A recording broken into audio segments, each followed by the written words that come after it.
नमस्कार मित्रों। तो कैसे हैं आप? आशा करता हूँ कि आप ठीक होंगे, बिल्कुल एकदम स्वस्थ होंगे। अष्टावक्र गीता का जो अनुभव है, राजा जनक का जो ब्रह्म ज्ञान का अनुभव है, मैं उम्मीद करता हूँ आपने पार्ट 1 ज़रूर देखा होगा और पार्ट 2 भी ज़रूर देखा होगा। और अभी तक आपने पार्ट 1 और पार्ट 2 नहीं देखा है तो मैंने डिस्क्रिप्शन में लिंक दे रखा है, जा करके आप देख लीजिए, तभी आपको समझ आ जाएगा कि राजा जनक का जो ब्रह्म ज्ञान का अनुभव था, जब उनको ज्ञान हुआ, जब उन्होंने जाना स्वयं को, तब उनको क्या अनुभव हुआ। वो मैंने आपसे पार्ट 1 में कहा, पार्ट 2 में कहा, कुछ थोड़ा सा अनुभव और बचा है जो मैं पार्ट 3 में कहूँगा। तो आशा है आपको ये पार्ट 3 भी वीडियो पसंद आएगी। और हमारे इस चैनल को लाइक करें, सब्सक्राइब करें, और कैसी लगी आपको वीडियो ये कमेंट करके ज़रूर बताएं।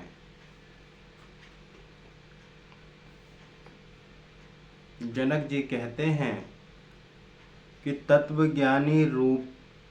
ज्ञान से हृदय के बाहर और भीतर में बंधे हुए नानाविध संकल्प विकल्पात्मक रूपी बाणों को मैंने निकाल लिया है। कि तत्व ज्ञान से यानी ब्रह्म ज्ञान से जो हृदय के बाहर और भीतर जो हमने संकल्प और विकल्प हम लेते हैं, उनसे संकल्प और विकल्प रूपी बाणों को मैंने निकाल लिया है, ऐसा ये कहते हैं। आगे कहते हैं कि अपनी महिमा में स्थित मुझ में कहाँ धर्म, कहाँ अर्थ, काम और विवेकशीलता, कहाँ द्वैत और कहाँ अद्वैत। मतलब मैं अपनी महिमा में स्थित हूँ, ठीक है। कह रहे मुझ में कहाँ धर्म, कैसा धर्म और कैसा अर्थ और कैसा काम और कैसी विवेकशीलता, कहाँ द्वैत और कहाँ अद्वैत, यानी सभी कुछ भी नहीं है, सिर्फ शून्य ही शून्य है। आगे जनक जी कहते हैं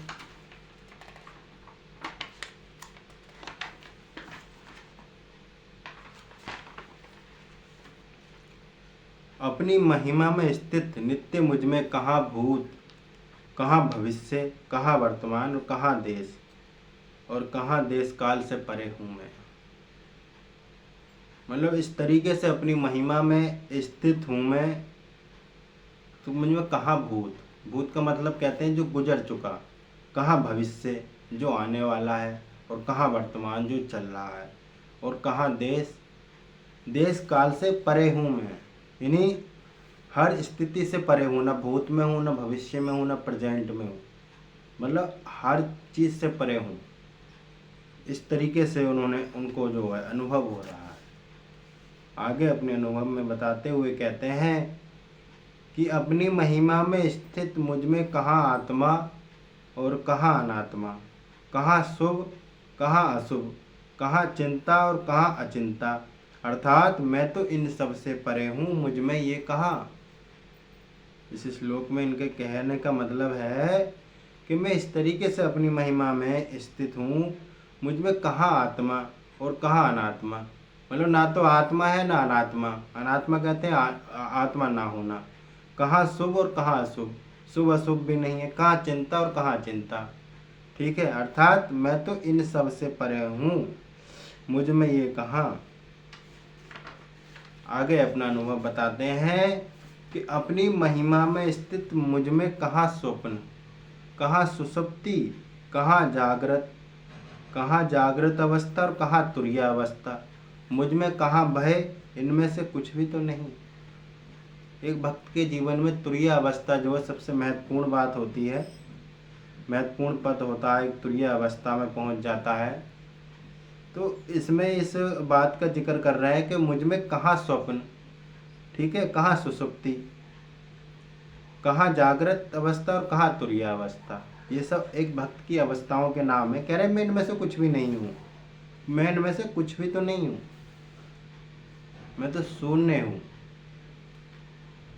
अपनी महिमा में स्थित मुझ में कहाँ दूरी है, कहाँ समीपता, कहाँ बाध्य है, कहाँ भीतर, कहाँ स्थूल, कहाँ सूक्ष्म, मैं इन सभी प्रकार से परे हुआ स्वयं स्वरूप में स्थित हूँ।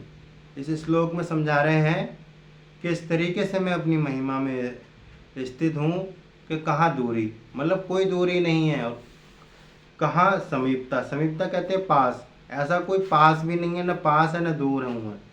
कहाँ बाहर हूँ, कहाँ भीतर हूँ, कहाँ स्थूल, कहाँ सूक्ष्म, यानी न स्थूल हूँ न सूक्ष्म हूँ, न बाहर हूँ न भीतर हूँ, मैं इन सभी से परे हुआ स्वरूप में स्थित हूँ। स्वस्वरूप में यानी खुद के ही स्वरूप में स्थित हूँ।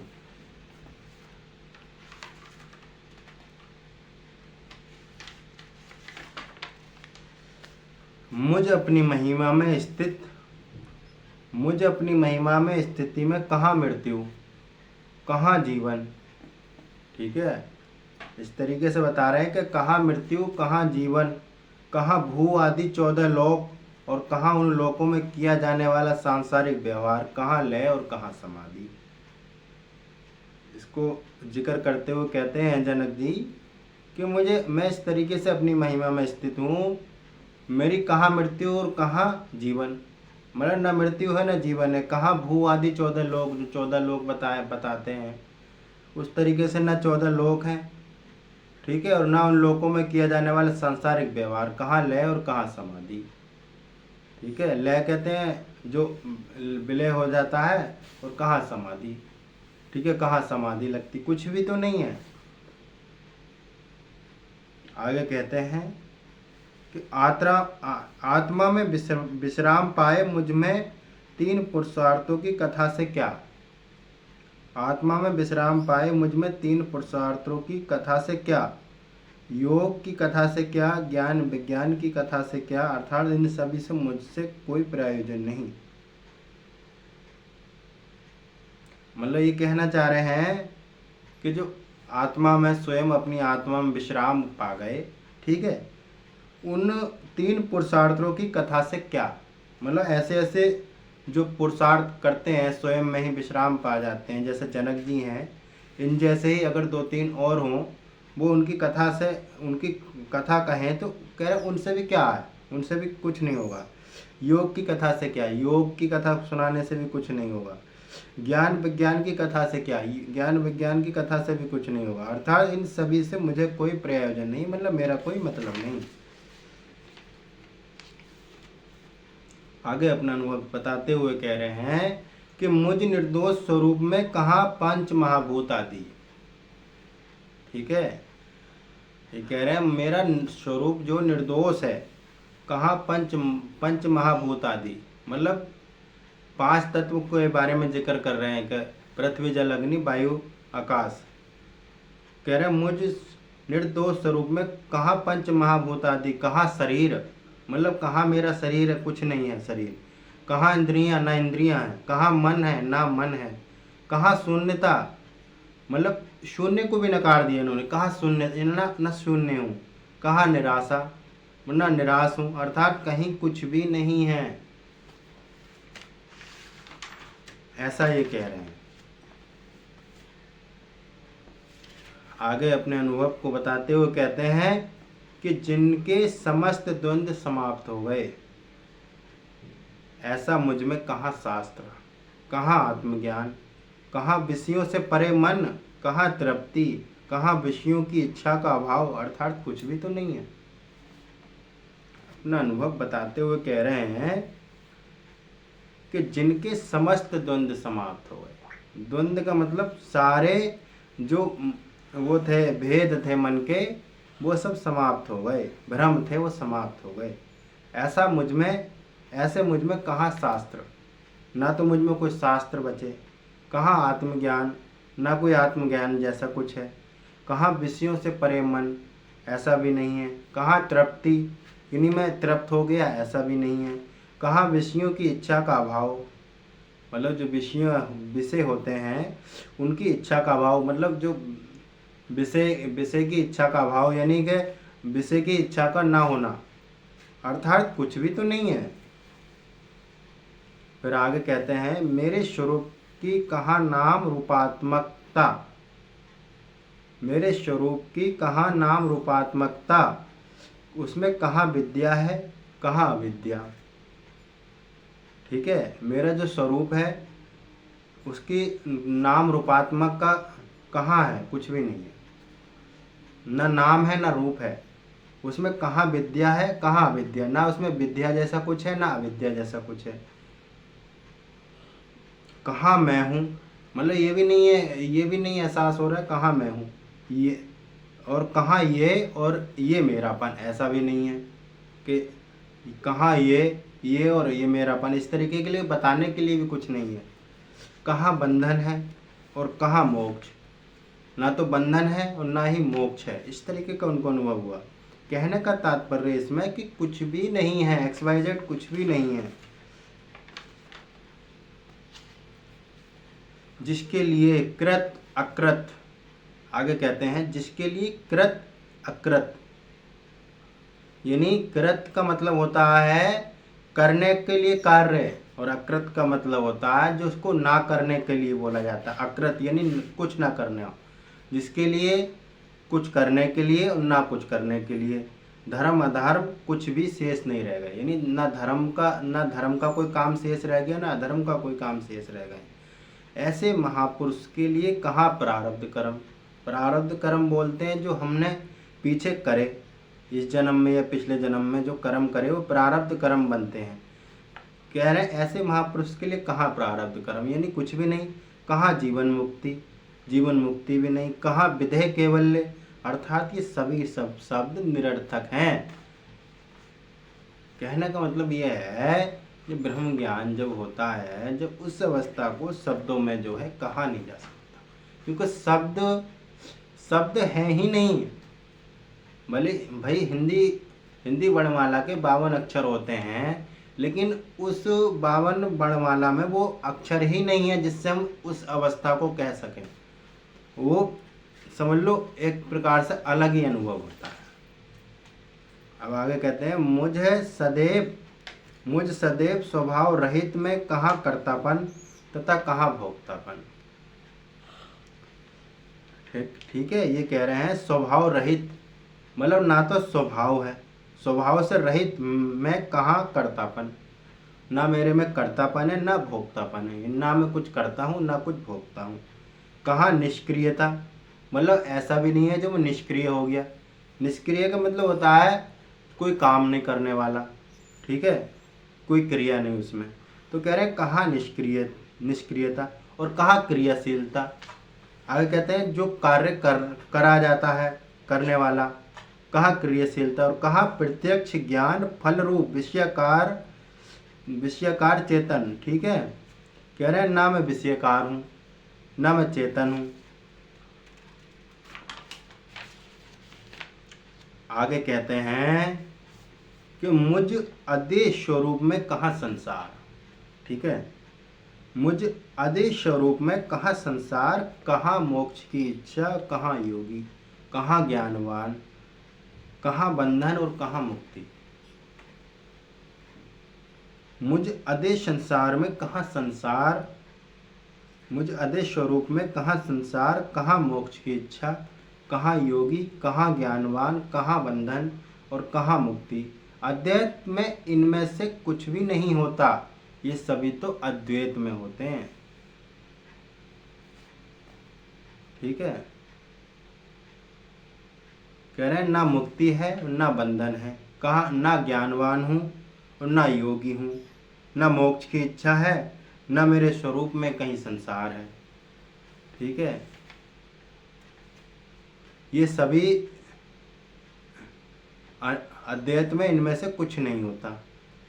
द्वैत में ये सभी तो अद्वैत में होते हैं, मतलब जो द्वैत में होते हैं सारी चीज़ें, बंधन मुक्ति ज्ञानवान इच्छा मोक्ष की इच्छा, इस तरीके से द्वैत में होते हैं। जब एक से दो होते हैं, जब एक ही हो जाता है, ठीक है, अद्वैत हो जाता है, तो फिर अद्वैत में तो एक ही बचता है। आगे कहते हैं मुझ अद्वैत स्वरूप में कहाँ सृष्टि की उत्पत्ति और कहाँ उसका विनाश। कह रहे हैं मैं मेरे अद्वैत स्वरूप में कहाँ सृष्टि की उत्पत्ति, कहाँ उसका विनाश, कहाँ साध्य, साधन, साधक और कहाँ सिद्धि, अर्थात कुछ भी तो नहीं है। अपने अनुभव को बयां बताते हुए कह रहे हैं कि मुझ अद्वैत स्वरूप में कहाँ सृष्टि की उत्पत्ति, ना तो सृष्टि की उत्पत्ति होती है और कहाँ ना उसका विनाश होता है। ठीक है, मेरे अद्वैत स्वरूप में कहाँ साध्य, साधन, साधक और कहाँ सिद्धि, अर्थात कुछ भी तो नहीं है, यानी कुछ भी नहीं है। सदा मेरे शुद्ध स्वरूप में कहाँ प्रमाता, प्रमाण, प्रमेय और ज्ञान, कहाँ कुछ भी नहीं। मतलब सदा बता रहे हैं, ऐसा नहीं उसी समय, सदा सही कह रहे हैं, सदा मेरे शुद्ध स्वरूप में कहाँ प्रमाता, कहाँ प्रमाण, कहाँ प्रेम और ज्ञान, कहाँ कुछ भी नहीं। समझ रहे हो, ये कह रहे हैं कहाँ कुछ भी नहीं और कुछ भी नहीं।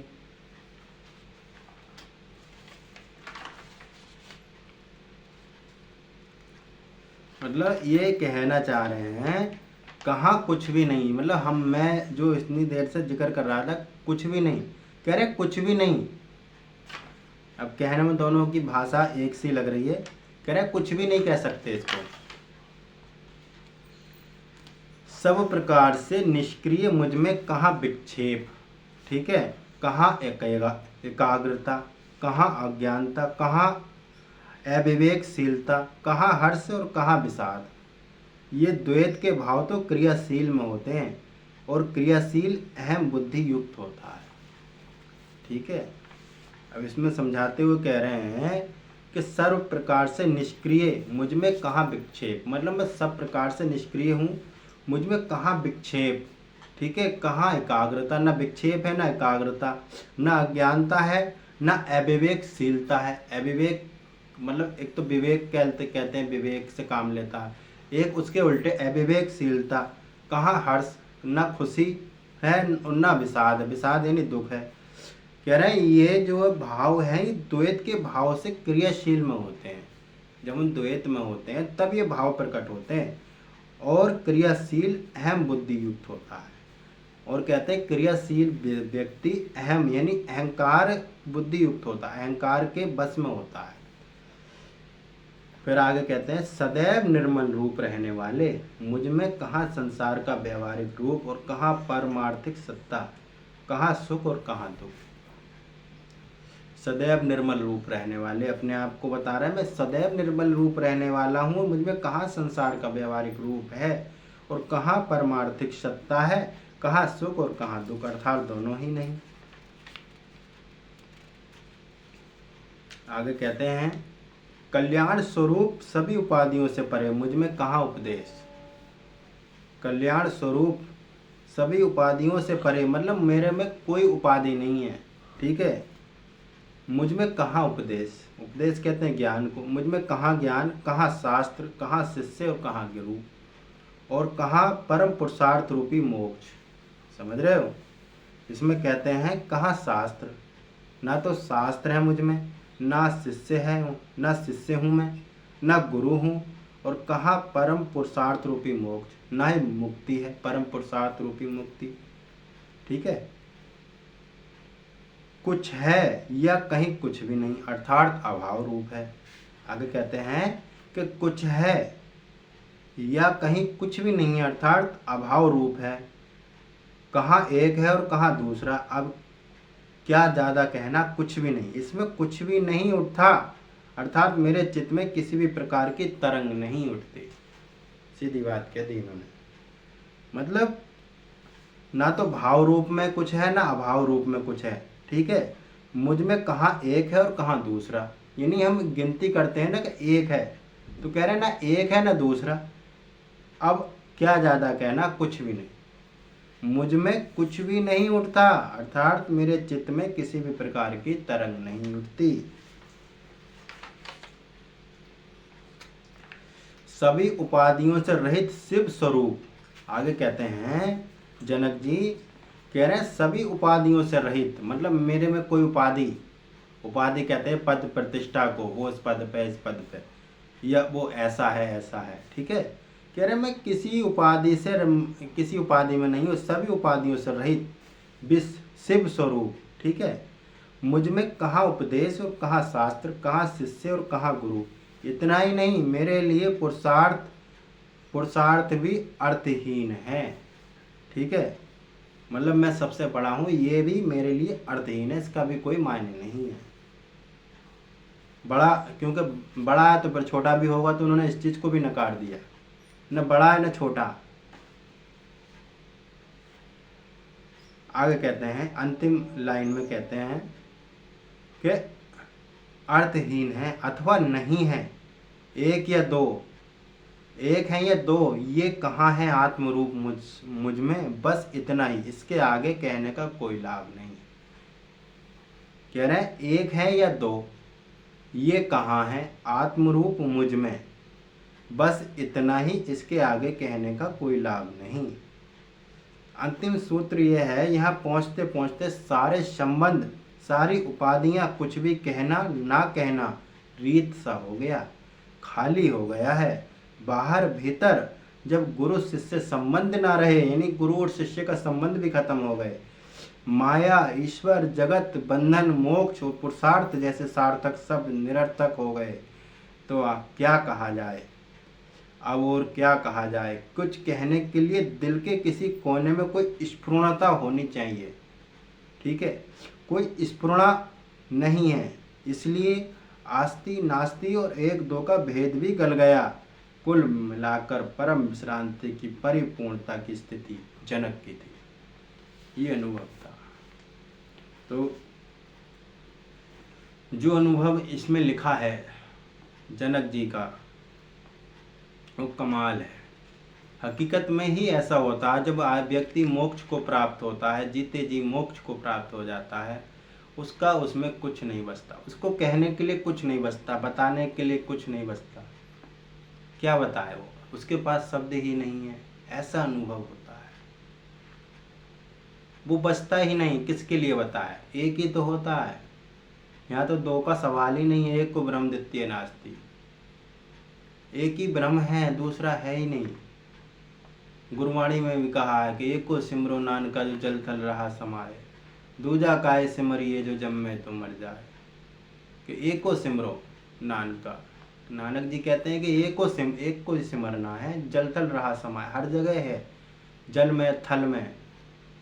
दूजा काहे सिमरिए, दूसरा काहे सिमरिए, दूसरे को काहे पूजिए, जो जम्मे तो मर जाए, जो पैदा होकर मर जाए। ऐसे व्यक्ति को पूजने से क्या फायदा, जो सर्वव्यापक है, अनंत है, सर्वकला समर्थ है।